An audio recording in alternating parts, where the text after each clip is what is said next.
ان کے زمانے میں تو ایسی کوئی بات نہیں تھی، لیکن بنیادی وجہ یہ تھی کہ ہم میں اختلاف شروع ہو گیا تھا۔ کس طرح کا اختلاف شروع کیا تھا؟ تشریح کا، حدیث سے متعلق بہت سارے اختلافات تھے، یہ شروع ہو گئے تھے، لیکن پھر بھی فرقہ بندی نہیں تھی۔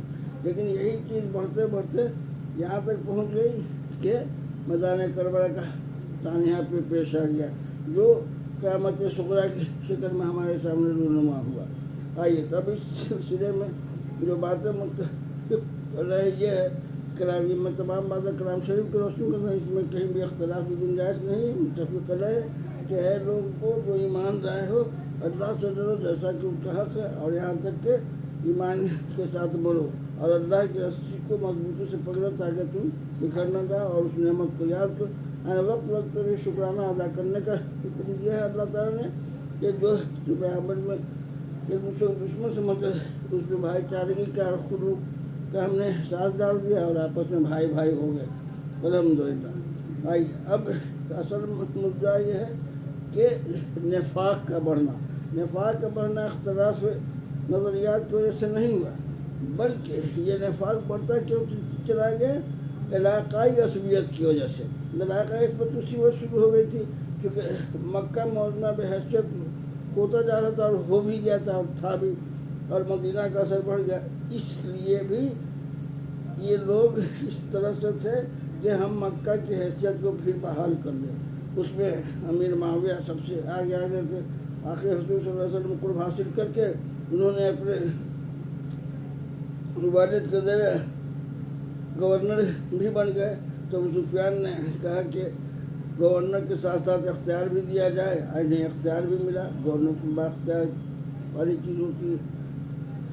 تو اس طرح سے جب وہ صحابہ کرام اور خلفائے راشدین سے ملا جلا کر کے جو آگے بڑھتے رہے، تو یہ عصبیت کو ہم نہیں جانتے، واللہ میں نہ تہمت نہ بہتان لگانا چاہتا ہوں، جو کچھ بھی رونما ہوا ہے وہ یہ ہے کہ علاقائی عصبیت ضرور حاوی تھی کہیں نہ کہیں، اور مکہ کے بے حیثیت ہونے کا خیال اور ان کو اپنے اقتدار کم ہونے کا خیال کہیں نہ کہیں ضرور موجود ہے۔ تاریخی اہمیت کے بتا رہا میں کوئی الزام یا بہتان نہیں لگا رہا ہوں، تاریخ بتا رہی ہے، جو حدیث بتا رہا میں وہ آپ چارج کر اپنی طرف سے کچھ نہیں کر رہا ہوں۔ اور جو واقعہ پیش آیا سارے لوگ جانتے ہیں کہ حضرت علی کرم اللہ وجہ اور امیر معاویہ میں جو جنگ ہوئی، تو پہلی بار صلی اللہ علیہ وسلم کے بعد جو ہے پہلی بار تلوار اسلام کے نام پر حضرت علی کرم اللہ وجہ نے نکالی، یہ اسلام کی محافظت کے لیے، اور انہوں نے اپنا دارالسلطنت بھی مدینہ سے کوفہ لے آئے۔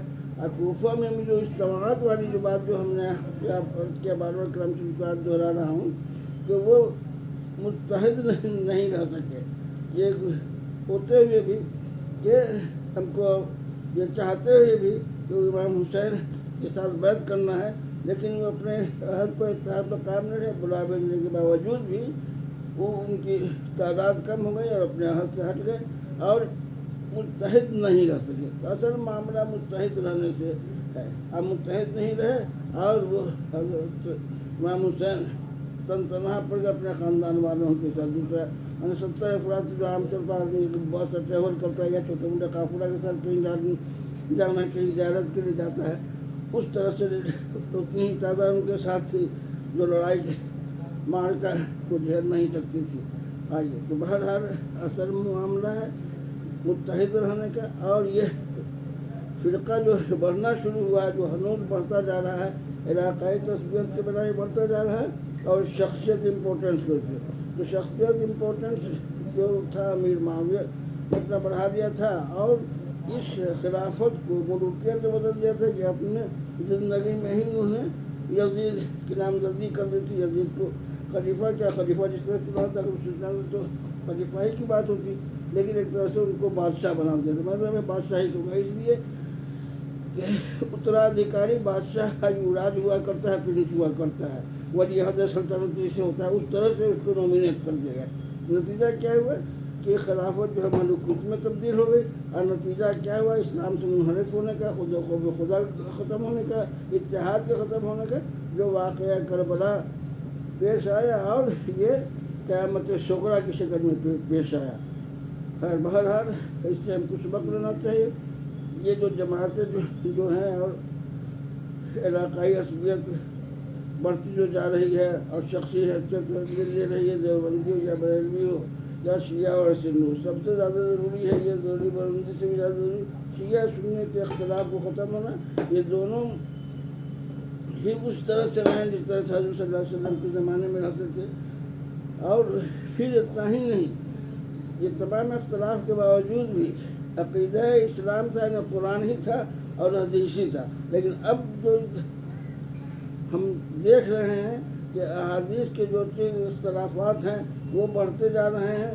رفعین کا معاملہ ہو یا امین بالجہر ہو یا درود شریف پڑھنے کا معاملہ ہو، چھوٹی چھوٹی باتیں بڑی شکل، ان جو بڑی شکل میں جو ہے وہ شیعہ سنی. جب تک شیعہ سنی ایک نہیں ہوں گے اسلامی اتحاد مضبوط نہ ہوگا. یعنی کہ عرب و ایران عرب و جن کو ایک ہونا ہے اور تبھی جا کے اسلام کا جھنڈا پھہرائے گا ساری دنیا میں، جب تک شیعہ سنی ایک نہیں ہو جائیں گے. اور کون غلط ہے کون صحیح، اس واقعہ کربلا کو اللہ کے حوالے چھوڑیے.